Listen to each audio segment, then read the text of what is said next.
Hey YouTube, this is Ben Gessel. How's it going? So for this video, we're talking a bit more about music instruction, and it's gonna be kind of this is a general kind of thing,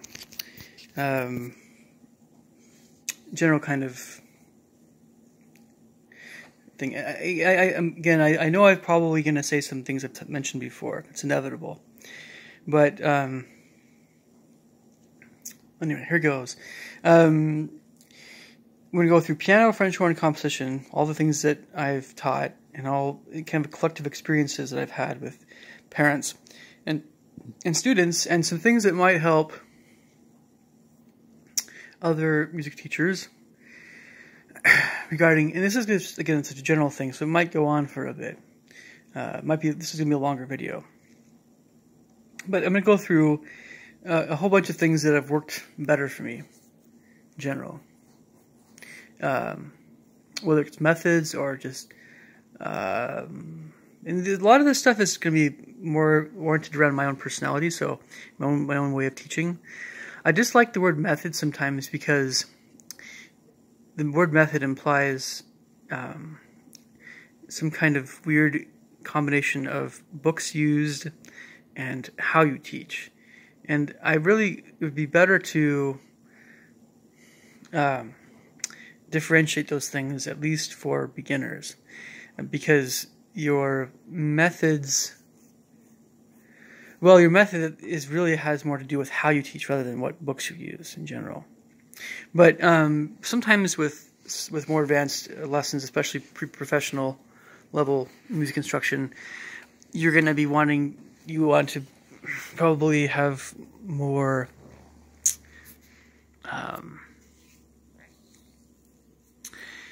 preferences for certain exercises and things to help someone more technically, that sort of thing. But anyway, technique-wise, so let's go into this here. All right.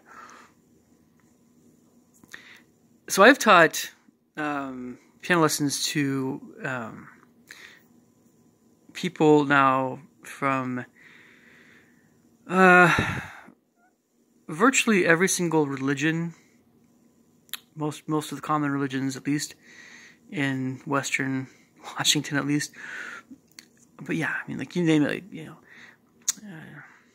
Jewish folks, Judaism, Islam, right?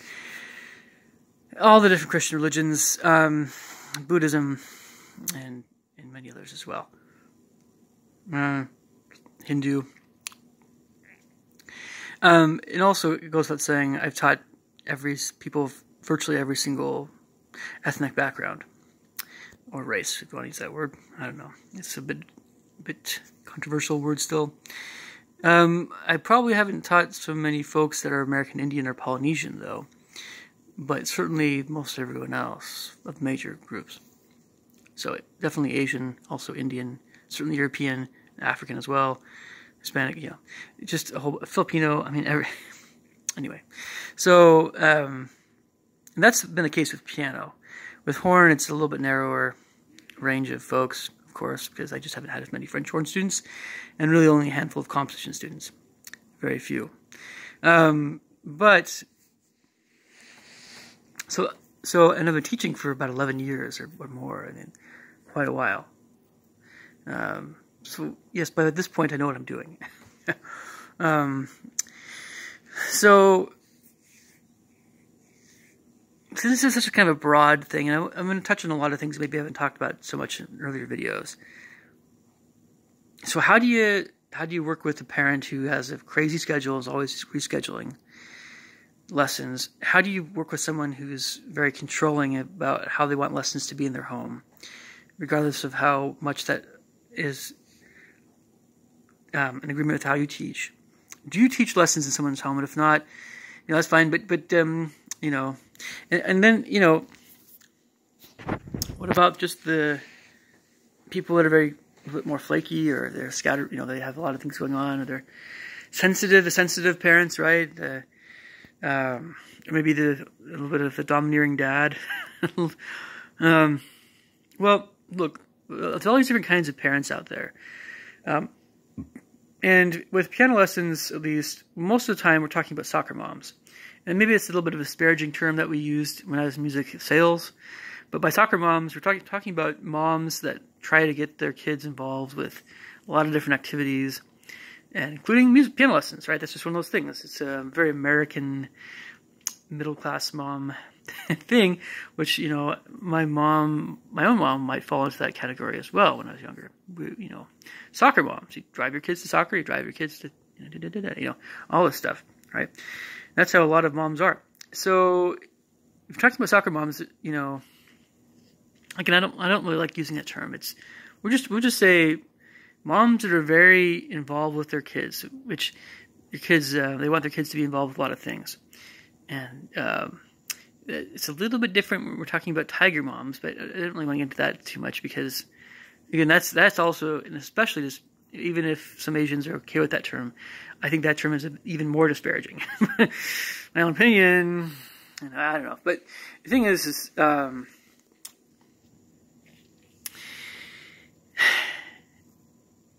so most of the kids I teach in this range are beginners. Whether, you know, level, you know, primer 1 or 2.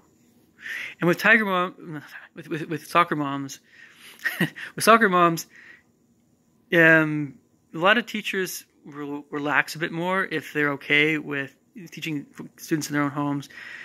They'll relax their standards a bit more.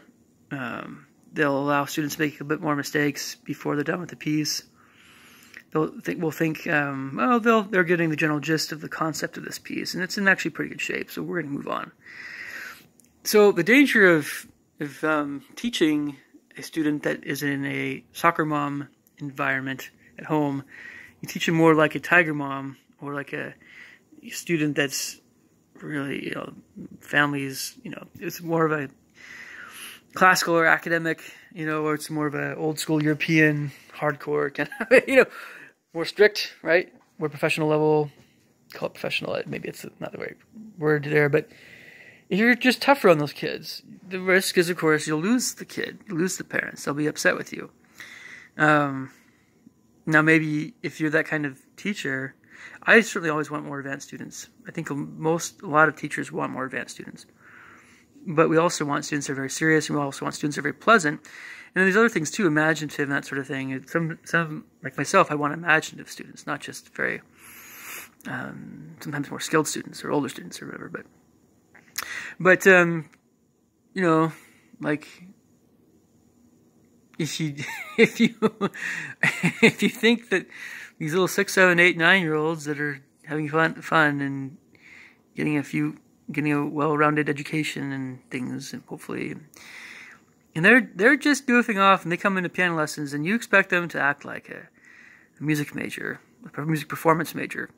Juilliard, it isn't happening. Sorry, it's not happening, folks. So some teachers, you know, I know that we're talking to some folks in this regard. If you're music teachers, I'm talking to folks that are probably more likely to have a little bit more awareness of these sorts of things already. So the folks that don't understand this concept so well, teach in college. Just, you know, have a regular job and teach in college. Or just teach teenagers and above. Or, you know, prodigy level little kids. Don't, you know, you're just going to get a bad reputation among the soccer moms. The tiger moms might love you, right? Who knows? Okay, so you have some parents out there that are a little bit odd and hard to understand still, and have conflicting ideas about what they think should be happening in lessons. And when you teach lessons in someone's home, you're going to get that. If you teach someone, of course, in a studio where their parents are not there, it's going to be different, right? But parents still will pick up things, of course, they're going on in lessons, which they should, right? And so they're, you know, you're going to have feedback from parents. Now, depending on how you handle that feedback, you could, again, only... one second, hold on. I'm going to make another second video to this.